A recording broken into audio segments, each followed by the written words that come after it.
Terus Wan, kata Tante Myrna, sehingga membuatku bersemangat.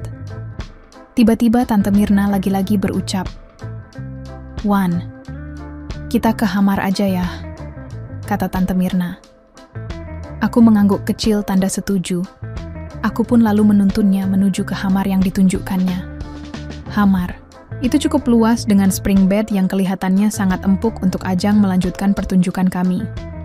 Sejak pengalaman pertamaku dengan Tante Myrna, aku menjadi terobsesi untuk selalu bisa mengulangnya dengan wanita yang usianya sama dengan Tante Myrna.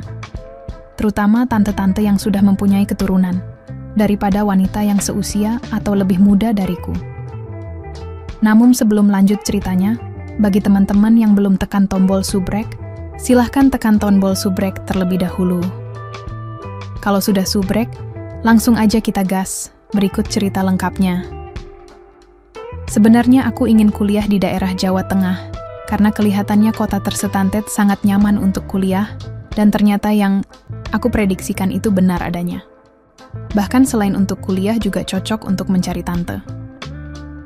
Jika sedang kuliah atau sepulang kuliah, aku suka berjalan-jalan di mall. Aku selalu mencari pemandangan tante-tante yang sedang berjalan-jalan. Ingin rasanya aku bisa berkenalan, syukur-syukur bisa lanjut sampai menyenangkan dengan mereka. Tetapi keinginan itu hanya sebatas angan semata, karena aku tidak mempunyai keberanian, dan juga belum menemukan bagaimana caranya. Hingga saat-saat yang kuimpikan akhirnya datang juga. Kejadian ini terjadi pada waktu aku jalan-jalan sendiri di mall seperti biasanya. Tujuan jalan-jalan masih sama, yaitu aku ingin menjalankan hobiku, memelototi tante-tante yang sedang berkunjung dan berbelanja. Setelah aku rasa cukup, aku pun memutuskan untuk pulang. Ketika sedang berjalan di area parkir mobil, aku melihat seorang wanita yang sedang sewot dengan anaknya. Kulihat barang belanjaan yang dibawanya jatuh berserakan. Adik kok bandel banget sih, itu kan belanjaan mama pada jatuh, kata wanita itu dengan nada agak marah. Spontan saja aku ingin membantu memunguti barang-barang yang jatuh. Iya, adik, nggak boleh nakal. Kasihan kan mamanya. Barangnya jadi pada berjatuhan gini, kataku sambil memunguti barang belanjaannya yang jatuh.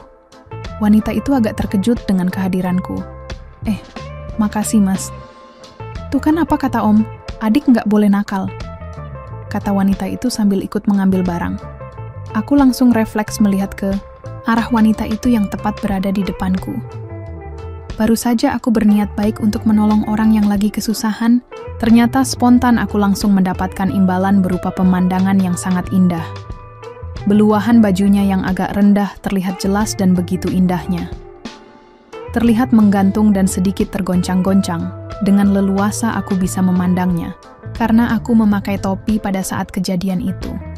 Sambil memunguti barang yang berserakan itu, aku sesekali melirik ke arah pemandangan yang mengasihkan itu yang membuatku bergelora.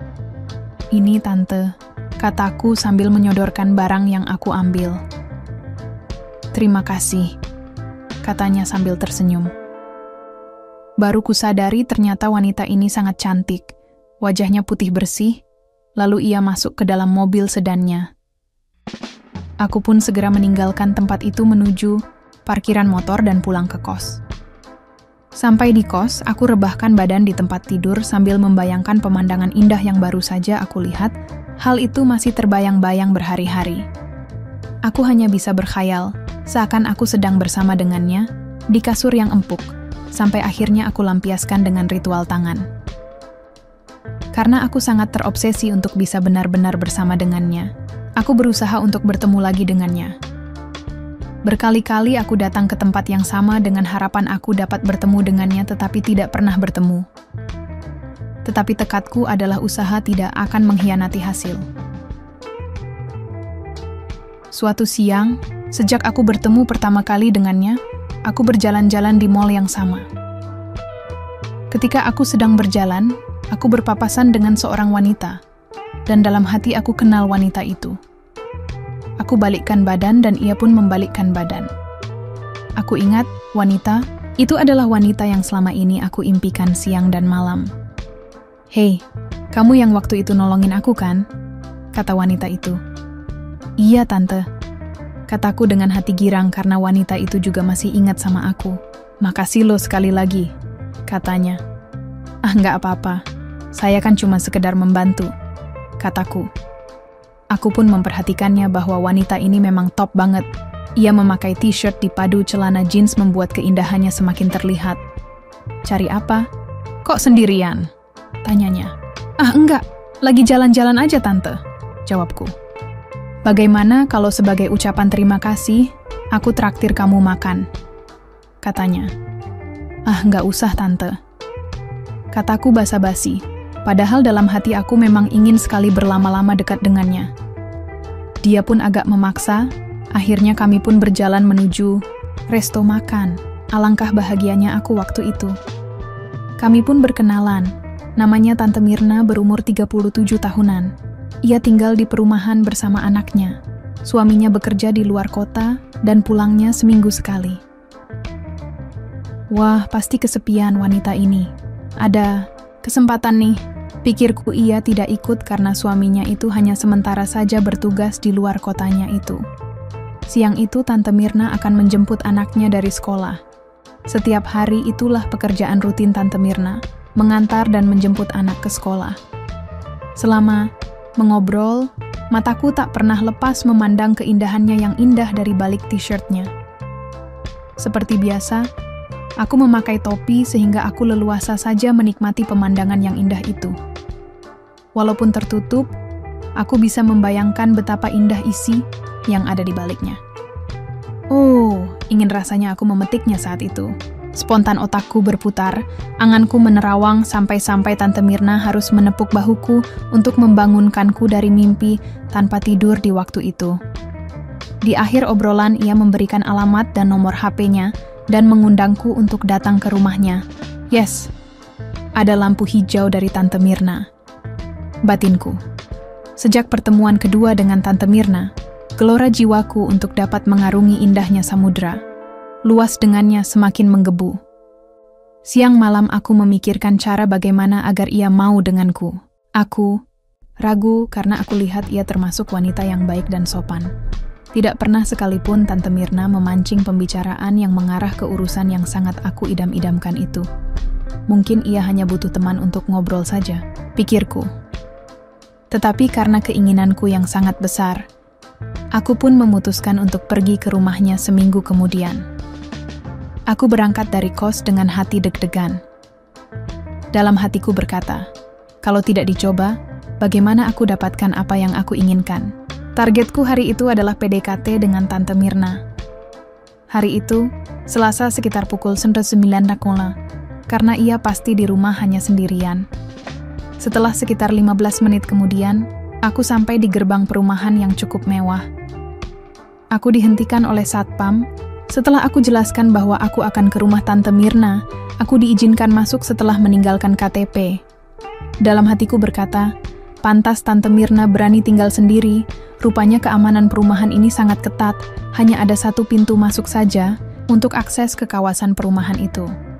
Aku segera mencari rumah ke arah yang ditunjukkan Pak Satpam. Tak lama kemudian aku tiba di depan rumah bernomor 11. Lalu aku pencet bel di pagar rumahnya. Dan beberapa saat kemudian, kulihat Tante Mirna keluar memtantekakan pintu untuk aku. Kamu Wanto? Kata Tante Mirna sambil memtantekakan pintu. Lagi ngapain, Tante? Ganggu ya? Kataku basa-basi. Ah, enggak. Biasa lagi sama urusan rumah tangga. Namanya juga tante rumah tangga. Ayo masuk. Motormu masukin juga. Kamu santai. Aja di sini, kata Tante Mirna. Iya, Tante, jawabku. Kamu sengaja kesini ya? Tanya Tante Mirna. Enggak, Tante. Tadi mau ke rumah teman tapi orangnya pergi. Rumahnya deket sini juga sih. Daripada langsung pulang, aku putuskan saja mampir ke sini. Kataku berbohong. Kamu di sini dulu ya. Aku mau nyelesain nyuci dulu. Tinggal dikit lagi kok. Kamu kalau mau minum ambil sendiri ya. Ucapnya sambil meninggalkanku menuju ke belakang. Aku pun daripada bengong memutuskan untuk nonton TV. Deg-degan. Juga nih dadaku guys. Dalam pikiranku cuma inginkan Tante Mirna. Tapi gimana ya caranya untuk memulainya? Kurang lebih 15 menit, Tante Mirna selesai acara mencucinya, lalu ia duduk dan kami pun mengobrol kesana kemari. Mataku sesekali meliriknya, terlihat olehku keindahannya yang seperti menggapai-gapai, seakan menantangku untuk segera meraihnya. Otakku tegang, kepalaku pusing, kacau sekali pokoknya. Tiba-tiba, "Oh iya, mumpung ada kamu, bisa bantuin tante menggeser meja itu ya?"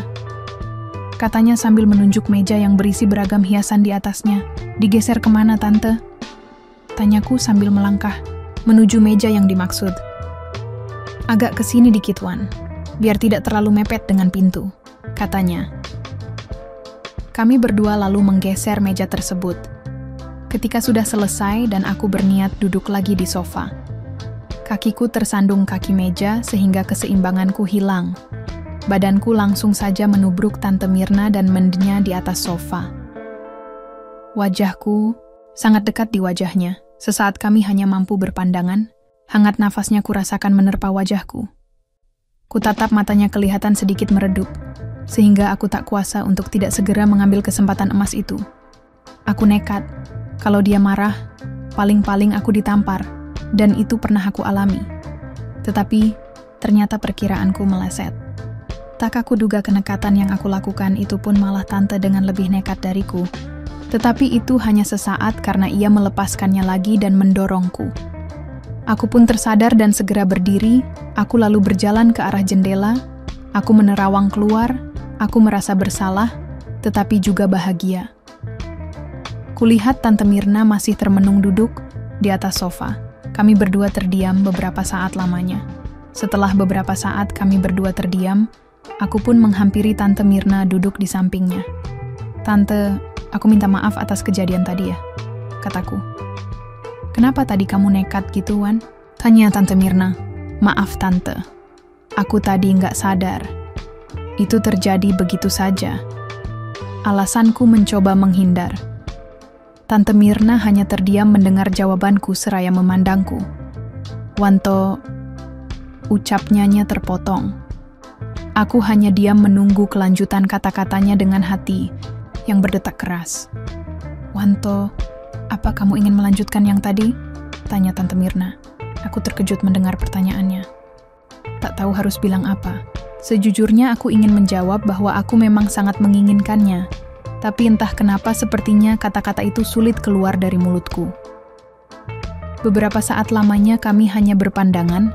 Aku bingung apa yang harus aku lakukan. Kupandang tajam matanya dan kusimpulkan lewat bahasa matanya bahwa dia juga menginginkanku seperti aku menginginkannya. Tanpa menjawab pertanyaannya, aku langsung saja bergerak mendekatinya. Dan benar adanya ternyata Tante Mirna juga mengharapkannya. Itu terbukti dengan cara Tante Mirna membalasnya. Tetapi, setelah sekian lama aku melihat ada beberapa bekas ikan cupang. Mungkin itu tanda dari suaminya, atau mungkin juga ada pemuda lain sebelum aku tak ambil pusing, aku pun segera menambahkan tanda di sana. "Terus Wan," kata Tante Mirna, sehingga aku bersemangat. Tiba-tiba Tante Mirna lagi-lagi berucap, "Wan, kita ke Hamaraja ya." Aku mengangguk kecil tanda setuju. Aku pun lalu menggandengnya menuju ke hamar yang ditunjukkannya. Hamar itu cukup luas dengan spring bed yang kelihatannya sangat empuk untuk ajang melanjutkan pertunjukan kami.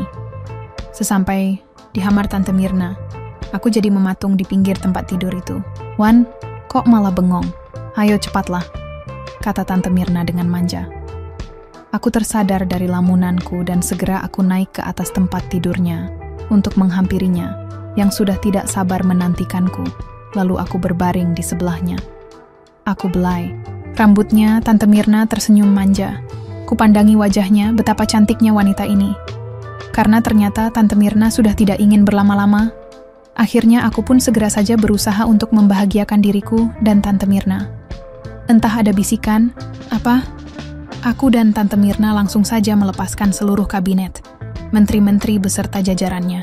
"Sayang," panggil Tante Mirna lirih. "Ayo sayang, berikanlah semuanya itu untuk Tante ya, please," katanya lagi. Dan karena ini juga merupakan satu impianku sejak lama, tentu saja aku tidak perlu lagi banyak berpikir, inilah saatnya mewujudkan mimpiku itu. Setelah berjuang beberapa lama, Akhirnya Tante Mirna mendapatkan yang diinginkannya.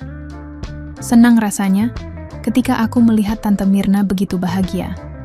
Saat itu kelihatan ekspresi Tante Mirna seperti ikan kehabisan air.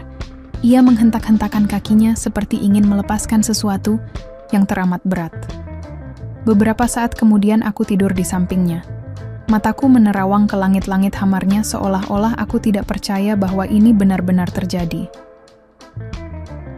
Kulihat Tante Mirna juga menerawang. Aku tak tahu apa yang ada dalam pikirannya. Sudah dulu ya Wan, aku harus menjemput anak aku. Sambil berdiri dan berjalan ke arah kamar mandi. Aku melihatnya dari belakang. Spontan itu membuat aku mau lagi jadinya. Tetapi suasana tidak memungkinkan, kasihan anaknya nanti. Aku menunggu Tante Mirna sambil menonton TV. Mimpi apa aku semalam? Kok dapat rejeki kayak gini? Rencana cuma PDKT dulu sama Tante Mirna, malah dapat apa yang aku incar. Tak lama kemudian Tante Mirna datang dan duduk di sampingku. Wajah cantiknya terlihat segar dan sangat harum. Nih upah kamu, kata Tante Mirna seraya menyodorkan uang 500.000. Apa Tante? Kataku. Ya yang tadi, kata Tante Mirna. Enggak Tante, aku enggak perlu itu, jawabku. Wan, kamu harus mau menerima uang ini. Aku mau hubungan antara kita. Hanya sebatas itu saja. Aku nggak mau ada perasaan apapun di antara kita. Bagiku cintaku tetap untuk keluarga. Aku melakukan ini. Semua ini demi anakku. Apapun dan bagaimanapun keluargaku tetap nomor satu bagiku. Aku mau kamu melakukannya lagi sampai suamiku kembali kerja di kota ini. Setelah itu hubungan kita berhenti. Kamu mengerti? Seraya berusaha menyelipkan uang tersebut ke saku bajuku. Iya Tante, aku mengerti, jawabku. Aku lalu pulang dan Tante Mirna pergi menjemput anaknya. Sejak saat itu hingga kini ia memintaku mengunjunginya paling tidak seminggu sekali. Tetapi paling sering seminggu 2 kali sampai suaminya kembali bertugas di kota ini, yaitu pada awal Januari. Ia cuma meminta satu syarat, jangan ada tanda ikan cupang, karena suaminya pasti akan curiga. Pesan moral dari cerita ini adalah, setiap kebaikan pasti akan mendapat balasan yang setimpal. Bahkan mungkin berlipat-lipat seperti yang aku alami. Cuman membantu mengambil belanjaan yang jatuh, aku mendapat kesempatan dengan bidadari secantik Tante Mirna. Di samping itu, aku juga dapat tambahan uang saku yang melimpah. Terima kasih ya Tante Mirna. Sekian dan terima kasih. Sekali lagi, tidak pernah lupa Mimin ingin mengingatkan bahwa tidak ada maksud untuk merusak moral. Tapi di sini kami selaku admin channel Makyem hanya berbagi pengalaman dari viewer saja, yang tentu saja tidak untuk ditiru. Terima kasih sudah mau mendengarkan kisah nyata ini. Ambil baiknya dan buang buruknya dari cerita kisah ini. Semoga hal seperti ini tidak terjadi kepada kita semua bosku, dan semoga kita semua dilindungi dari mara bahaya. Amin ya Rabbal Alamin. Terima kasih dan sampai jumpa di cerita selanjutnya. Jangan lupa like, komen, share, dan subscribe. Oh iya, kira-kira kalian semua bosku yang terhormat kepengen kisah-kisah yang seperti apa lagi nih? Tolong berikan komentar-komentar kalian di video ini ya.